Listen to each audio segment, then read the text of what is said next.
The radio crackled to life at 3:47 hours, breaking 72 minutes of dead silence that had stretched across the Hindu Kush Mountains like a funeral shroud. Command had written off Bravo Team 40 minutes ago. 6 Navy SEALs, pinned down at 11,000 feet on a razor-thin ridge, ammunition running low, medevac impossible in the howling wind that turned helicopters into death traps.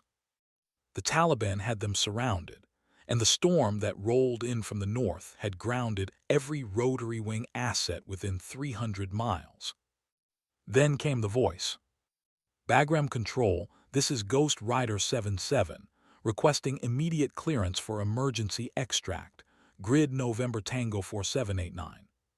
The transmission cut through the static like a blade through silk, calm and precise, carrying an authority that made hardened controllers sit up straighter in their chairs. Staff Sergeant Rodriguez leaned into his headset, frowning at the call sign that didn't appear on any flight manifest. Ghost Rider 77, negative on that position. We have no aircraft authorized for that sector. Please identify yourself and current position. A pause. Wind howled across the mountains, and somewhere in that white hell, 6 of America's finest warriors were bleeding into the snow. Bagram Control, Ghost Rider 77.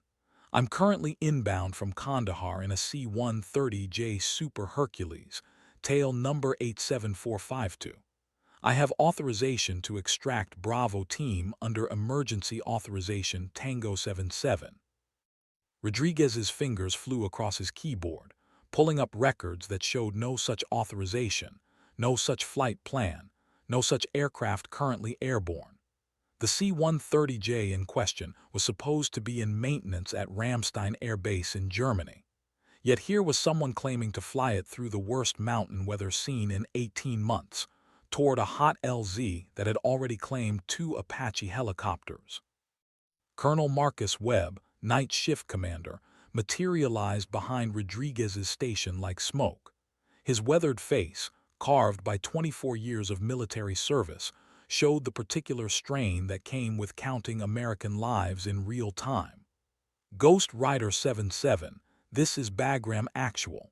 State your pilot identification and authorization source. The response came without hesitation, carrying something that made every person in the control tower stop what they were doing and listen. Bagram Actual, Ghost Rider 77, Major Kestrel Phoenix Thorn, service number 7742981. Authorization comes directly from JSOC under Operation Lazarus protocols. I'm inbound for immediate extract, and I'm not leaving without those boys. Webb's coffee cup slipped from his fingers, shattering against the concrete floor in a spray of ceramic and caffeine. The name hit the control room like a physical force. Phoenix Thorn, the woman who had vanished into classified operations 3 years ago after the incident that nobody talked about but everybody remembered. The legend had just broken radio silence, and she was flying straight into hell.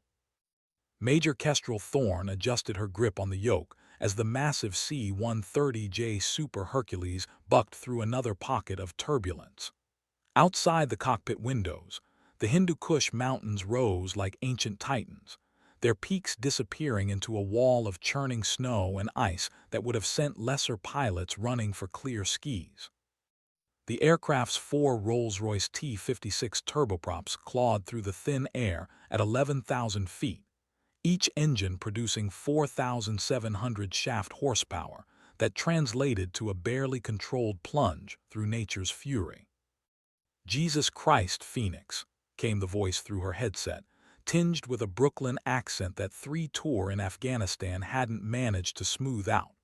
Technical Sergeant Maria Santos, her loadmaster and the only person aboard who'd volunteered for what command was already calling a suicide mission.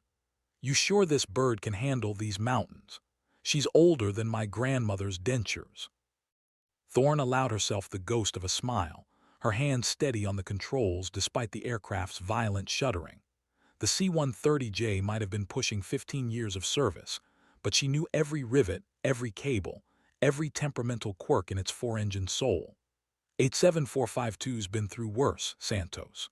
Remember Helmand Province, 09? We pulled 30 Marines out of a fire base that was getting overrun, took small arms fire that turned the cargo bay into Swiss cheese. That was different. We had visibility then. This is flying blind through God's own blizzard.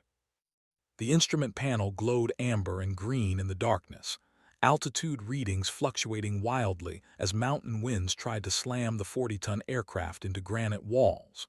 Thorne's eyes swept across the gauges with practiced efficiency. Airspeed holding at 180 knots, engines running hot but stable, fuel consumption higher than optimal but manageable. The GPS showed their position as a small white triangle crawling across a topographical nightmare of ridges and valleys that had been claiming aircraft since the Soviet invasion. Bagram Control, Ghost Rider 77, she transmitted, her voice cutting through the static with professional calm. I'm showing Bravo Team's position at grid November Tango 4789. Request immediate sitrep on ground conditions. The response came from Colonel Webb himself, his voice carrying the weight of command decisions that kept him awake at night. Ghost Rider 77, Bravo Team is taking heavy fire from multiple positions. Enemy strength estimated at 40-plus Taliban fighters. Weather conditions are deteriorating rapidly. We've lost 2 Apache gunships to the storm already. Are you certain you want to proceed? Thorne's jaw tightened almost imperceptibly. Through the swirling snow, she could make out the faint glow of tracer fire painting streaks of light across the mountainside. 6 men were down there, American warriors who'd answered their country's call and found themselves trapped in a white hell with death closing in from all sides. The kind of men who'd never leave a teammate behind, who'd carry a wounded brother through miles of hostile territory rather than abandon him to enemy hands. The kind of men who deserve the same loyalty in return. Bagram Actual, that's affirmative. Ghost Rider 77 is committed to extract. In the control tower at Bagram Airfield, Colonel Webb stared at the radar screen showing a single green dot pushing deeper into the storm system that had been designated unsurvivable by every meteorologist on base. Around him, controllers and technicians went about their duties with the focused intensity that came with knowing American lives hung in the balance. The coffee-stained maps on the situation board told a story of tactical disaster. Red enemy positions surrounding a tiny blue circle that represented 6 Navy SEALs who should have been extracted 8 hours ago. "Sir," Rodriguez called out, his voice tight with concern. "I'm showing Ghost Rider 77 entering the mountain corridor. Weather service is reporting gusts up to 90 knots, visibility near zero. If she tries to land at that altitude in these conditions..." Webb didn't need the sentence finished. He'd been flying military aircraft for 2 decades before moving to command positions, and he knew exactly what happened when heavy transport planes met mountain weather. The wreckage was usually scattered across several square miles, and the recovery teams often couldn't reach the crash sites until spring thaw revealed the aluminum fragments and human remains. But Phoenix Thorne wasn't just any pilot. The classified files in Webb's office safe contained mission reports that read like fiction. 3 years ago, she'd been the Air Force's golden child, a test pilot who'd broken barriers and shattered expectations with a combination of technical skill and intuitive understanding of flight dynamics that came along once in a generation. Her record included successful extractions from landing zones that other pilots wouldn't approach in perfect weather, and a commendation list that filled 2 pages of single-spaced text. Then came Operation Blackwater, and everything changed. "Sir," came another voice from across the control room. Senior Airman Jackson, barely old enough to vote but sharp enough to spot patterns in data that veteran controllers missed. "I'm picking up something strange on the communications intercept. Taliban radio chatter went quiet about 10 minutes ago. Dead quiet." Webb turned, his weathered features creasing into a frown. "Explain." "It's like they just stopped talking. All frequencies. Usually during an engagement like this, we're monitoring constant tactical communications. Orders, position reports, ammunition requests. But right now, nothing. It's like they're all listening to something. The colonel moved to Jackson Station, studying the frequency analysis scrolling across multiple monitors. The young airman was right. The electromagnetic spectrum that should have been buzzing with Taliban communications showed an eerie silence, broken only by the steady pulse of American military frequencies and the distinctive signature of Phoenix's C-130J pushing through the storm. "They know she's coming," Webb murmured, the realization settling over him like cold mountain air. Somehow they know. High above the battlefield, Major Kestrel Thorne felt the weight of invisible eyes tracking her approach. The C-130J's radar warning receiver remained silent, indicating no enemy surface-to-air missile systems were painting her aircraft. But instinct developed through years of combat flying whispered warnings that electronic sensors couldn't detect. The Taliban fighters surrounding Bravo Team weren't just random insurgents with AK-47s and improvised explosives.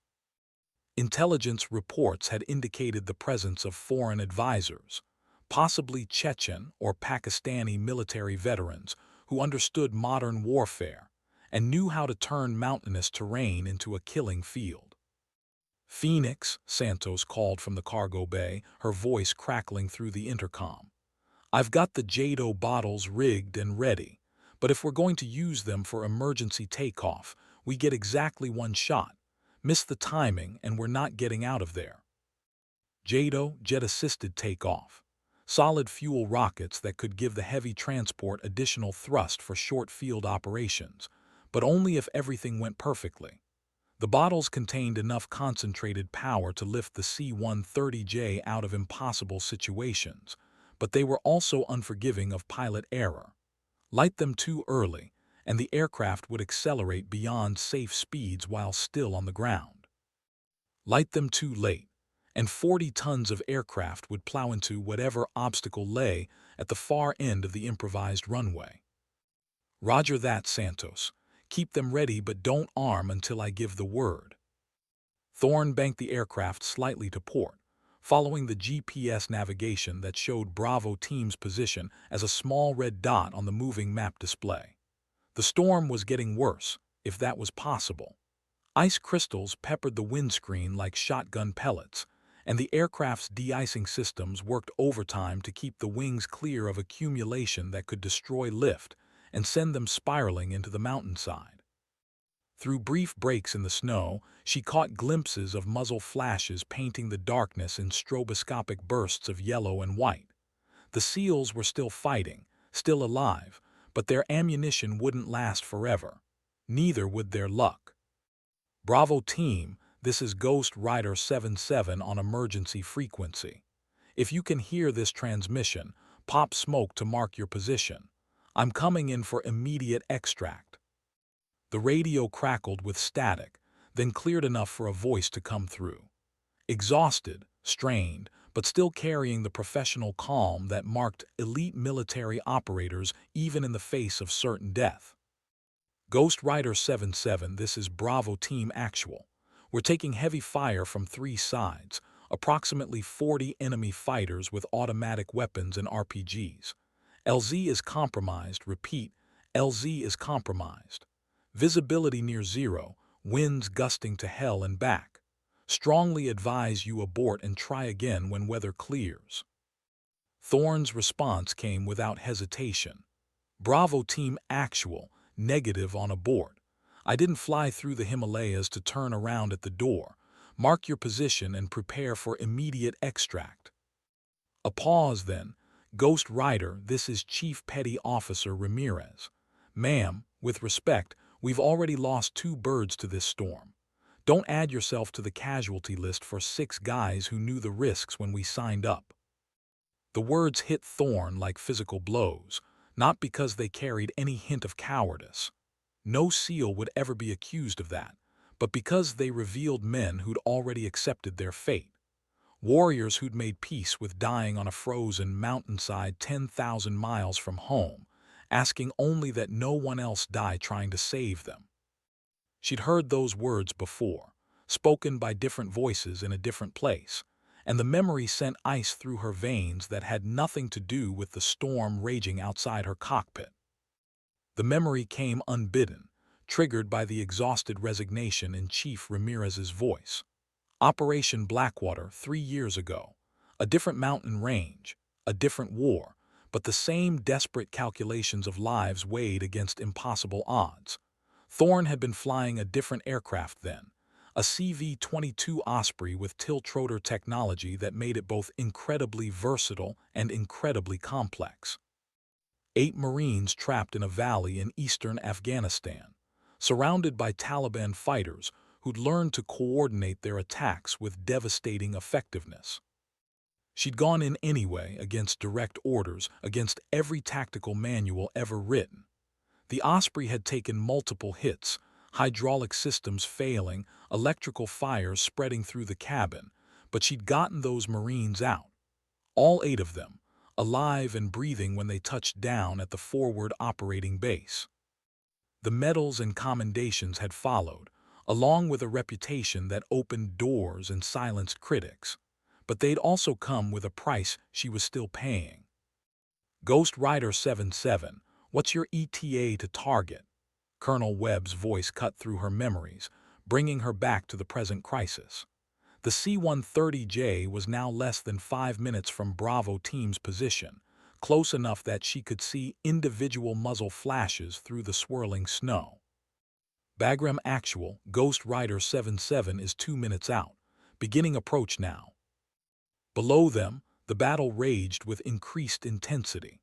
The Taliban fighters had recognized the sound of approaching aircraft engines, and their fire was concentrating on the small defensive perimeter where 6 Navy SEALs were making their last stand. Red tracer rounds streaked through the darkness like deadly fireworks, and the distinctive crack thump of rocket-propelled grenades echoed across the mountainside. Santos, give me a visual on the LZ, Thorne called to her loadmaster. I'm seeing a ridgeline about 200 meters long, maybe 30 meters wide. Steep drop-offs on both sides. Ground looks solid, probably rock under the snow, but it's going to be tight. Real tight. Thorne nodded, her hands moving across the instrument panel with practiced efficiency. Landing a C-130J on a mountain ridge in a blizzard wasn't in any manual, but it wasn't the first time she'd attempted something that officially couldn't be done. The key was treating the aircraft like a living thing, feeling its responses through the controls, understanding how it wanted to fly rather than forcing it through maneuvers that worked on paper but failed in reality. Bravo Team, Ghost Rider 77, I have visual on your smoke. Beginning final approach. Be ready to move fast when I touch down.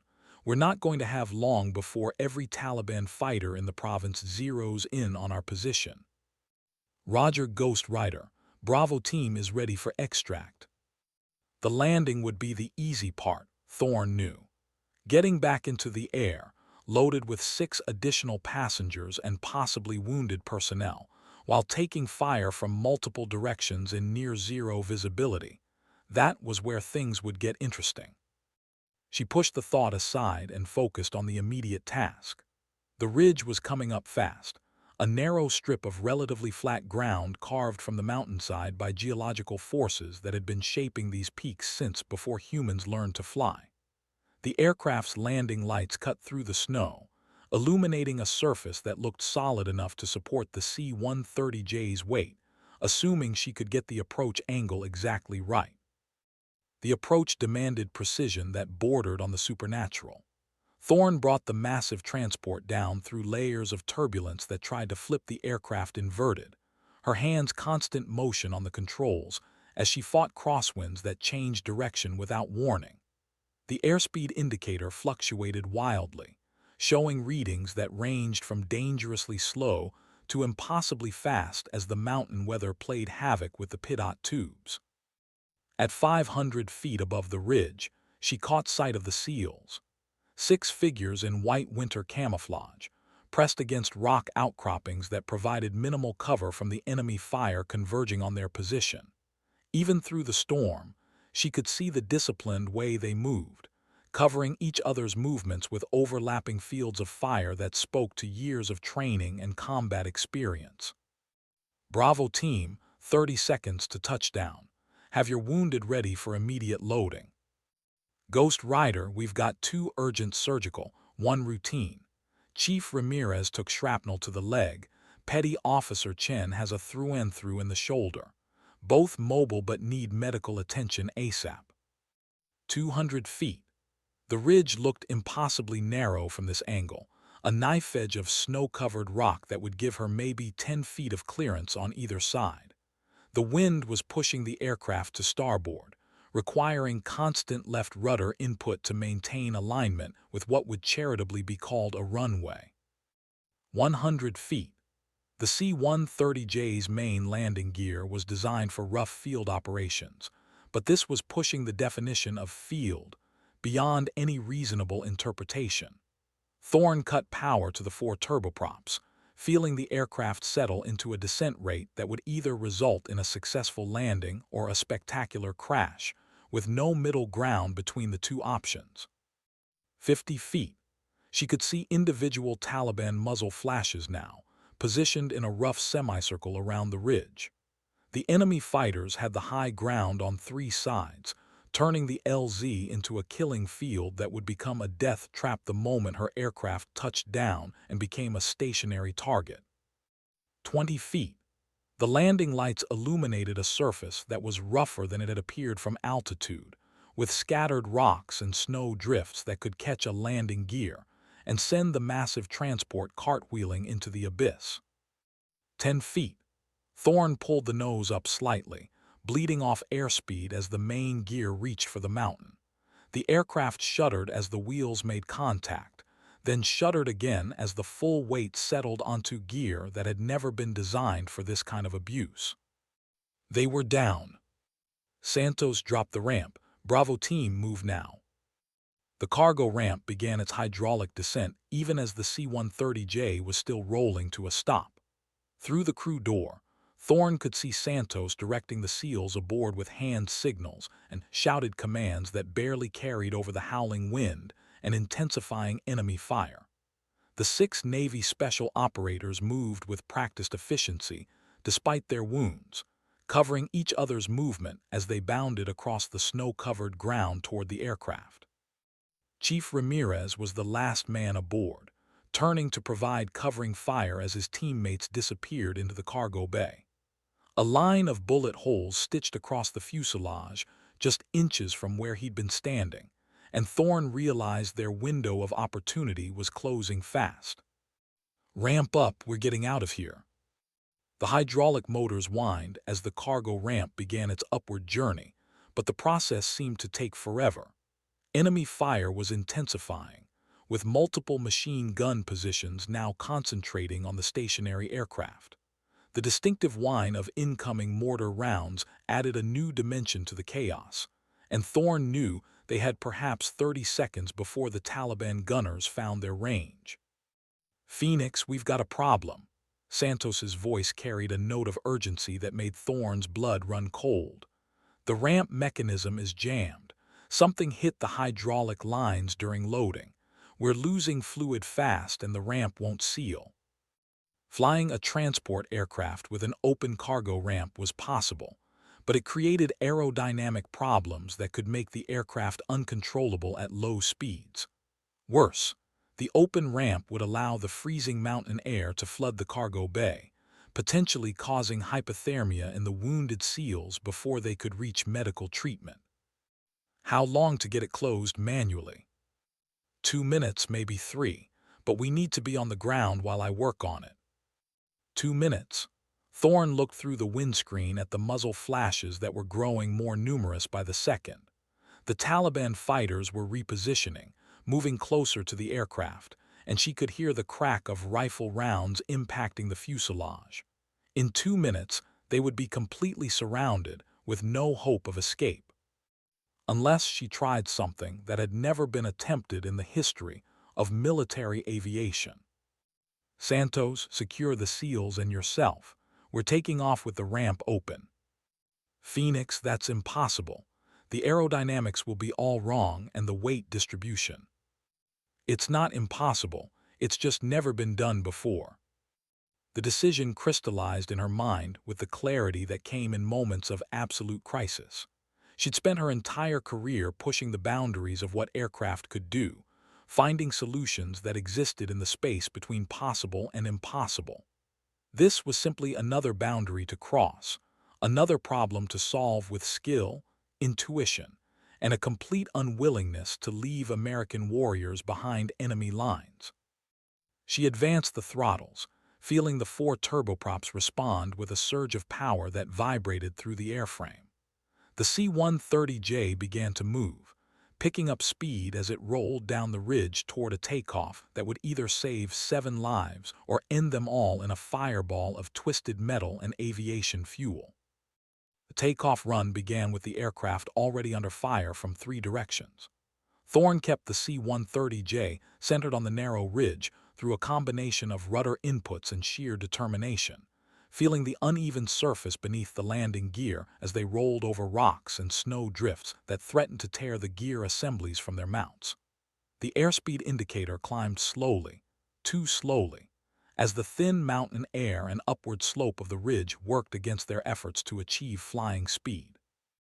Behind her, she could hear Santos working frantically on the hydraulic connections that controlled the cargo ramp, metal tools ringing against aluminum fittings as she fought to restore pressure to the system. The 6 Navy SEALs had secured themselves as best they could in the cargo bay, but with the ramp open and the aircraft accelerating down a mountain ridge, they were essentially riding in the back of a 40-ton projectile with no guarantee of survival. 60 knots, Thorne called out, her voice steady despite the chaos erupting around them. The ridge was running out, and ahead lay a drop-off that fell away into darkness for several thousand feet. If they couldn't achieve flying speed before reaching the edge, gravity would finish what the Taliban had started. 70 knots. A rocket-propelled grenade streaked past the cockpit windows, close enough that she could see the warhead's painted nose cone in the landing lights. The explosion illuminated the mountainside in harsh orange light, revealing dozens of muzzle flashes from positions that hadn't been there minutes earlier. The enemy was converging on their position with frightening speed and coordination. 80 knots. Still not enough. The C-130J needed at least 90 knots of airspeed before she could attempt to lift off, and the open cargo ramp was creating drag that added another 10 knots to that minimum. They were running out of ridge and running out of time. Santos, how's that ramp coming? Almost got it. The manual override is responding, but I need another 30 seconds. 30 seconds they didn't have. The edge of the ridge was now visible in the landing lights, a line beyond which lay nothing but empty air and a 3,000-foot drop to the valley floor. Thorne made a decision that would either save them all or kill them all. Hold on back there. I'm lighting the JADO bottles. She reached for the emergency rocket assist switches, knowing that once she activated the solid fuel motors, there would be no going back. The JADO bottles would burn for exactly 12 seconds, providing 2,500 pounds of additional thrust that could lift the overloaded transport off the mountain.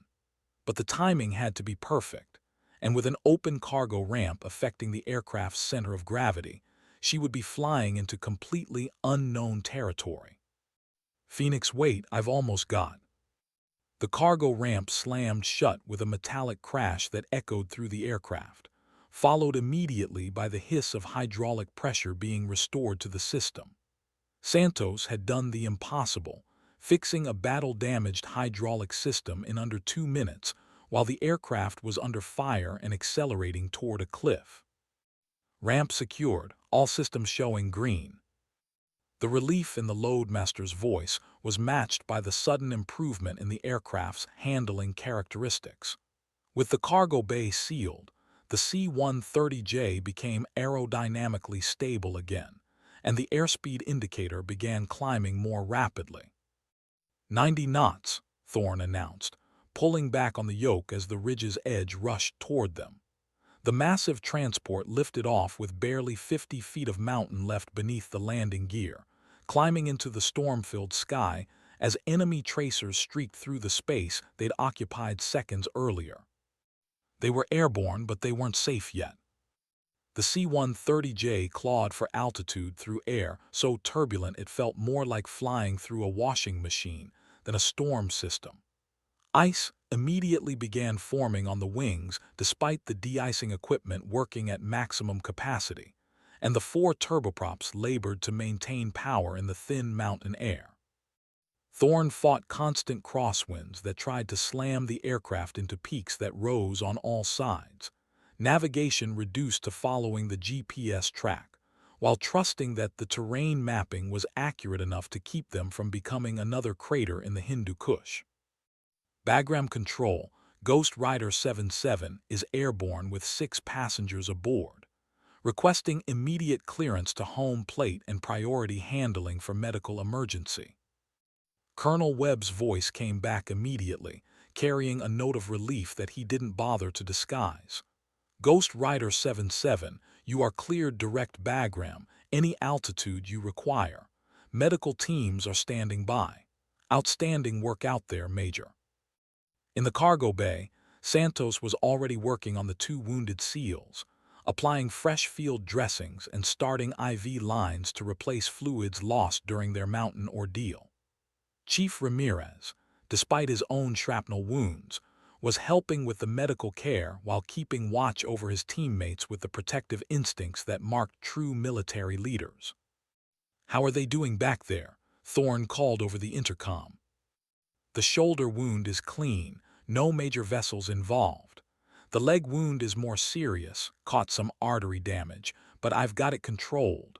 Both men should be fine once we get them to a real medical facility."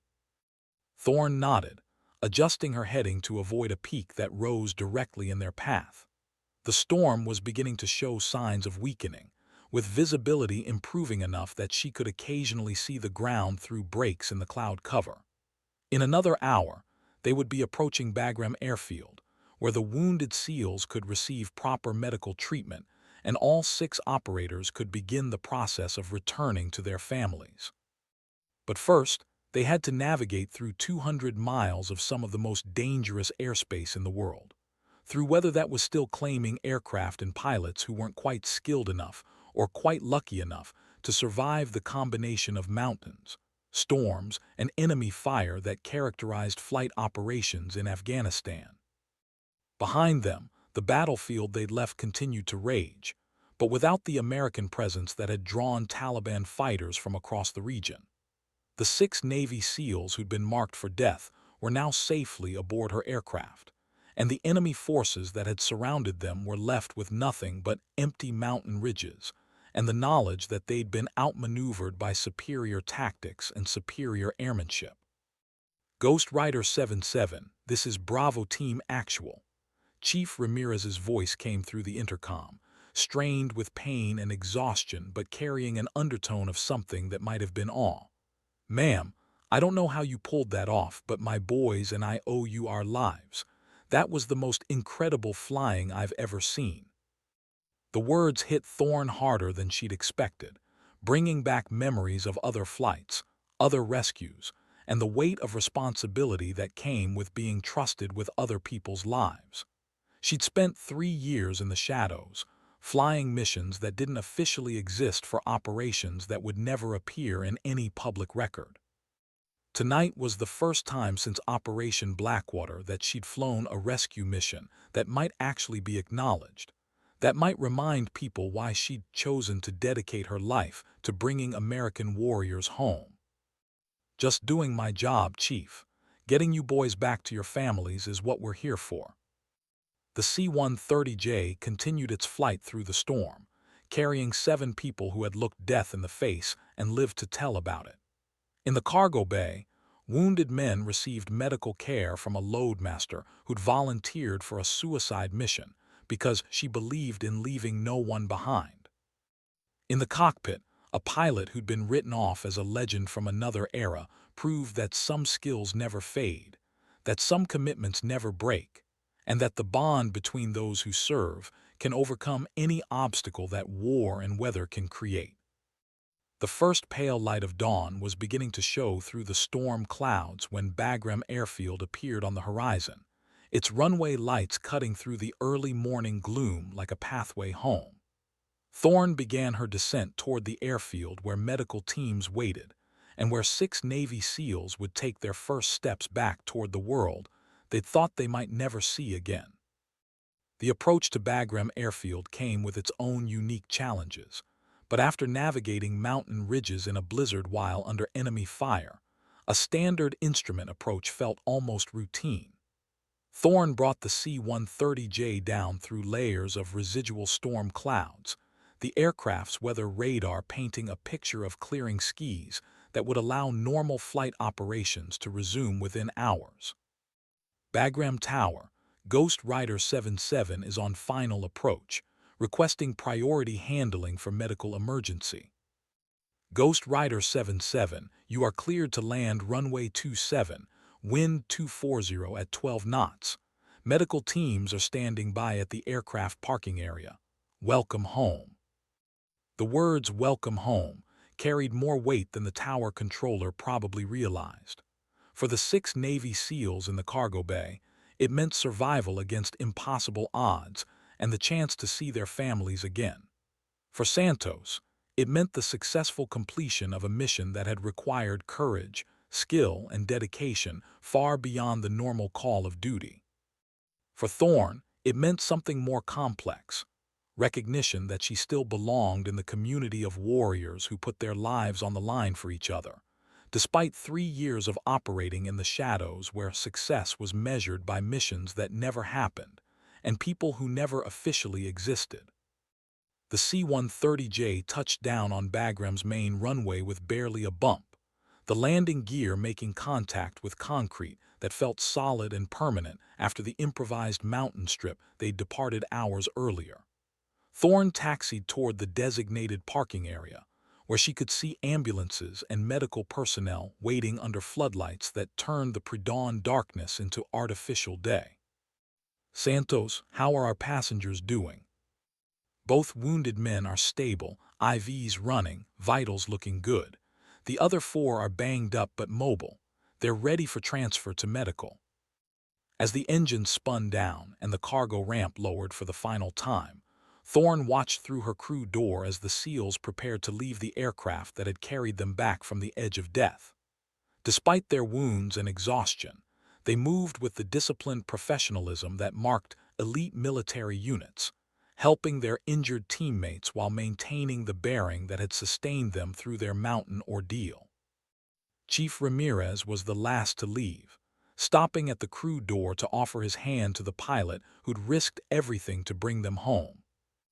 Major Thorne, I've been in the teams for 12 years, and I've never seen flying like that. You pulled off something that shouldn't have been possible, and my men and I will never forget it. Thorne accepted the handshake, feeling the genuine gratitude from a warrior who understood what it meant to have someone willing to come into hell to pull you out. That's what we do, Chief. No one gets left behind. The simple words carried the weight of military tradition that stretched back generations, the unwritten contract between those who served that said no matter how bad things got, no matter how impossible the odds, someone would always come for you. It was a promise that had sustained American military forces through wars and conflicts around the world, and it was a promise that had just been kept on a frozen mountain ridge in Afghanistan. As the SEALs were transferred to waiting ambulances and medical teams began their work, Colonel Webb appeared in the aircraft doorway. The base commander's weathered features showed the strain of a night spent calculating odds and weighing lives, but his eyes held something that might have been admiration. Major Thorne, I need to speak with you about tonight's mission. There are going to be questions from higher headquarters, reports to file, investigations to conduct. What you did out there, it's going to attract attention from people who don't usually notice individual flight operations. Thorne nodded, understanding the implications. Successful military operations often generated as much scrutiny as failed ones, and a rescue mission that succeeded against impossible odds would inevitably draw analysts who wanted to understand how and why it worked. There would be debriefings, technical evaluations, and possibly congressional inquiries about resource allocation and operational priorities. But there would also be 6 families who wouldn't receive folded flags, 6 sets of parents who wouldn't have to bury their sons, 6 wives or girlfriends who wouldn't become widows or have to explain to children why daddy wasn't coming home. That made any amount of paperwork and bureaucratic attention worthwhile. I understand, Colonel. I'll be available for whatever debriefings are necessary. Webb studied her for a moment, clearly weighing his words carefully. Major, there are rumors about why you disappeared from regular operations 3 years ago. Some people say you were reassigned because you took too many risks, that you endangered personnel and equipment by attempting missions that were beyond standard operational parameters. The statement hung in the air between them, carrying implications that went far beyond tonight's successful rescue. Thorne knew that her reputation had been subject to speculation and rumor since Operation Blackwater, that her sudden transition to classified operations had generated stories that ranged from accurate to completely fabricated. What people say isn't always what actually happened, Colonel. No, it isn't. And after tonight, I think some of those stories might need to be reconsidered. What you accomplished out there, bringing a C-130 into a hot LZ on a mountain ridge in near-zero visibility, extracting 6 men under fire, and getting